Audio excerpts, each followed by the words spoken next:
King Sarge is in behind. Number 2 by Kingman out of Sarge, a Queen, so bred to be smart. Yeah, it is bred to be smart, and made a reasonable enough start, I think, at York when fairly green first time out, finishing in 5th spot. That form hasn't really worked out in the short term, but looks well enough on the return to action. Okay, jockey's about to get on and head down.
Yeah, for this delayed 4:30 at Pontefract because it delayed the previous race. Legacy Power 2-1, King Sharjah 3-1, Crystal Mariner 100-30, Perfusis 17-2, and it's 9-1.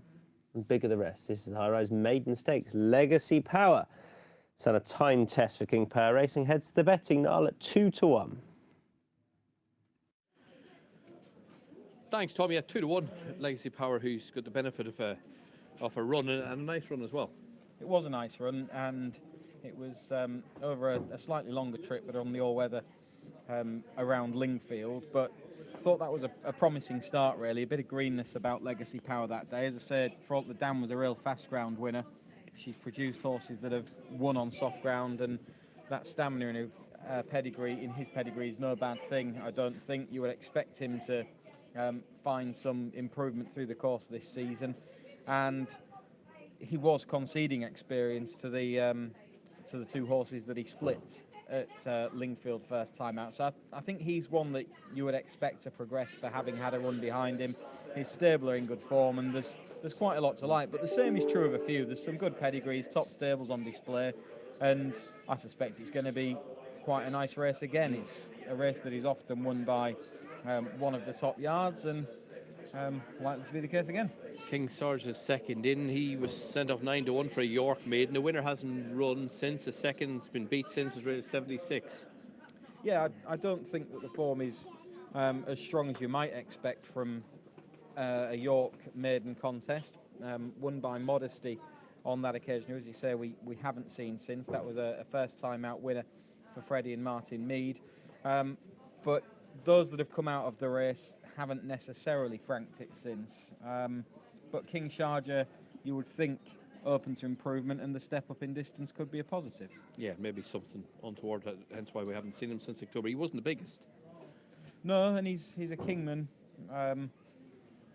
Wouldn't be absolutely certain that this sort of trip in the short term is going to bring about the improvement. I mean, his dam did win over 1.25 miles, and she has produced winners over that sort of trip, so he probably is going to want it. I just always think Kingmans are quite honest through the races, and on this kind of ground they can just overdo it a little bit, but got the right man on top to get him relaxed anyway.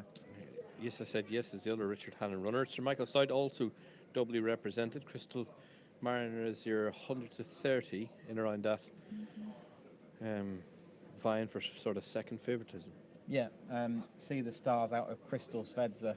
Got a really good pedigree. Crystal Svedza has already produced a couple of winners and useful ones at that. So he does make quite a lot of appeal on pedigree.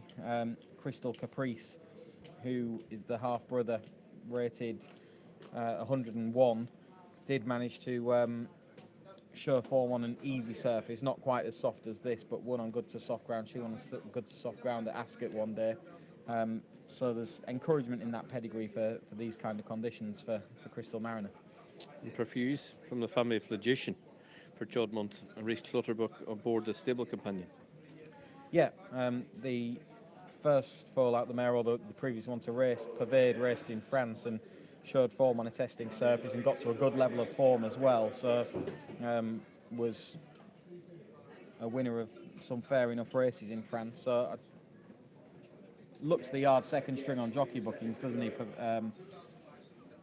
But you wouldn't necessarily rule him out. I mean, I like the sire Lope de Vega a lot. I think the ground conditions will probably suit him quite well. Knockbrex has attracted support 17-2, but he was 18-1 and offered little on debut. He didn't show a great deal, did he? He failed to beat anything home. Different type of race here, obviously, switching surface from the all-weather to the turf, and got experience behind him, but he'd need to improve a load. The British Stallion Studs EBF high-rise maiden stakes were just about set. Here's John. 2,000 metres. They're off and racing. Crystal Mariner a little bit slowly away on debut in the British Stallion Studs EBF high-rise maiden stakes. Knockbrex has gone forward from stall 1 to lead. Legacy Power in the blue and white colours is also prominent. King Sharjah, the yellow and black, is 3 wide.